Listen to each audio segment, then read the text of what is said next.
তখন খাদ্যর এত অভাব ছিল যে গোটা গ্রামে ভিক্ষাও মিলত না।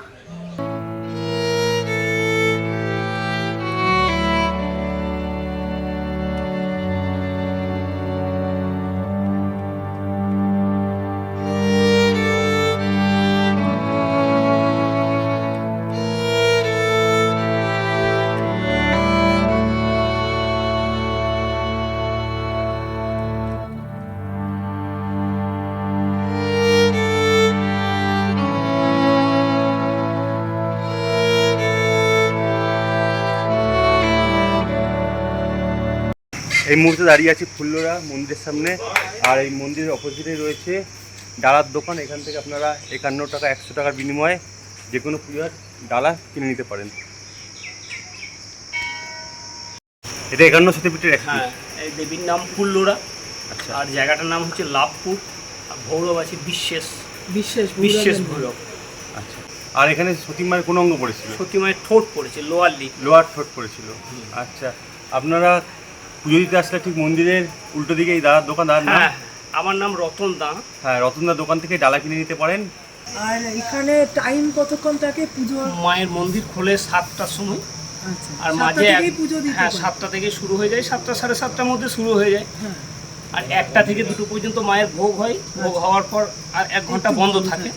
আবার 2টো থেকে 7টা পর্যন্ত মায়ের 7টায় আরতি হয়। আমরা এখন মন্দিরের ভিতরে প্রবেশ করছি, তবে এখানে কীভাবে আসবেন সেটা আগে বলে দিই। আপনারা চলে আসবেন বীরভূমের আহমেদপুর জংশন, এটা নিকটবর্তী রেলওয়ে স্টেশন। এছাড়াও শান্তিনিকেতন ঘুরতে আসলে আপনারা ভ্রমণ স্থান হিসাবে এই ফুল্লরা মন্দিরে আসতেই পারেন।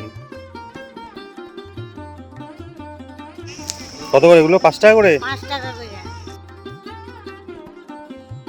এই মুহূর্তে আমরা আছি বীরভূমের লাভপুরে ফুল্লরা মন্দিরে। আর এই সতীপীঠ হচ্ছে 39তম সতীপীঠ। আর এখানে সতীর নিচের ঠোঁট পড়েছিল। আমরা এখন ভিতর দিকে প্রবেশ করছি। এই যে পুজো দিতে পুজোর ডালা নিয়ে নিয়েছি আমরা 51 টাকা দিয়ে। একবার ঘুরে দেখাই প্রথমে, তারপরে বলছি।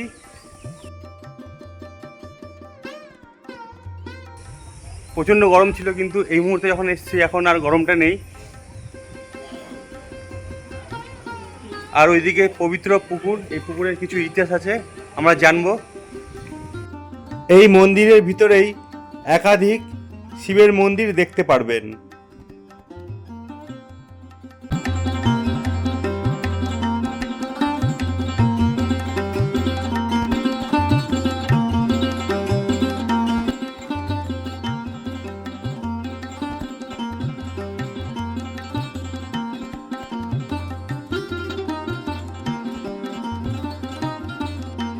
আমরা দাঁড়িয়ে রয়েছি নাট মন্দিরে, প্রচণ্ড গরম। এই নাট মন্দিরে আমরা দাঁড়িয়ে রয়েছি। আর এই নাট মন্দিরের সামনেই মায়ের মন্দির, যেখানে ঠোঁট পড়েছিল ফুল্লরা মায়ের। যাব সেখানে পুজো দিতে। এখানে কিন্তু এখনও বলি প্রথা চালু রয়েছে, বলি হয় মন্দিরে। এই যে সামনে মন্দির, খুব জাগ্রত মা, জাগ্রত জায়গা। এখানে আসলে কিন্তু মা খালি হাতে ফেরায় না। তাই যার যা মনোকামনা নিয়ে তোমরা এখানে অবশ্যই আসতে পারো। বীরভূমে লাভপুরে এই মন্দির। আমরা সকাল সকাল আসায় ফাঁকাতে পুজো দিতে পারলাম। আর এখানে ভৈরব হচ্ছে বিশেষ।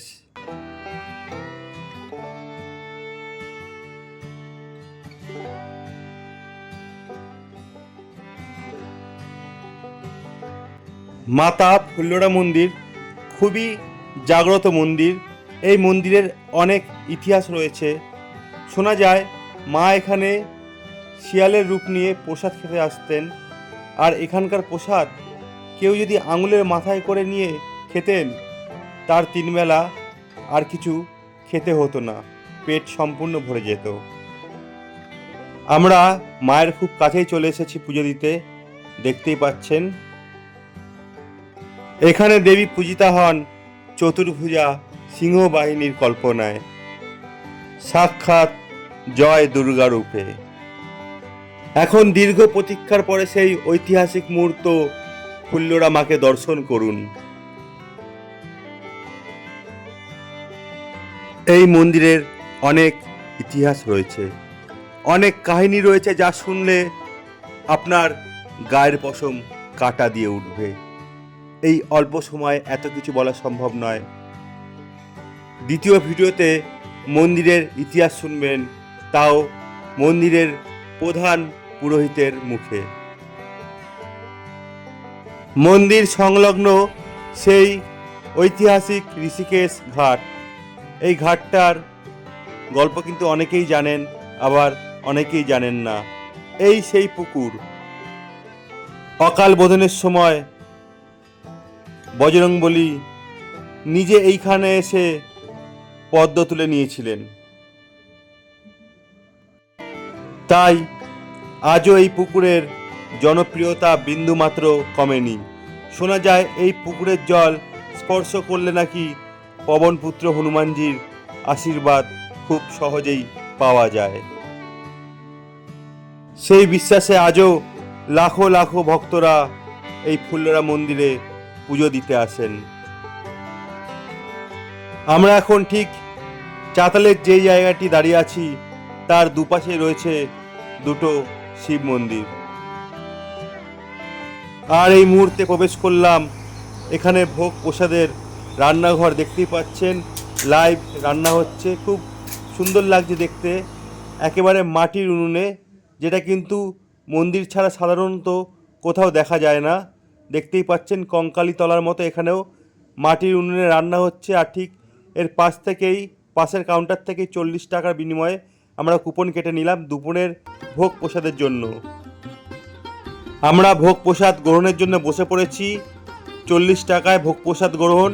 আর একটা কথা সবসময় মনে রাখবেন, ভগবানের প্রসাদের কিন্তু কোনো রিভিউ হয় না, তাই কোনো রিভিউ দিলাম না। তবুও বললাম তৃপ্তি করে খেয়েছি। আর এর পরের ভিডিওটা আপনারা অবশ্যই দেখবেন, এখানকার ইতিহাস জানতে পারবেন।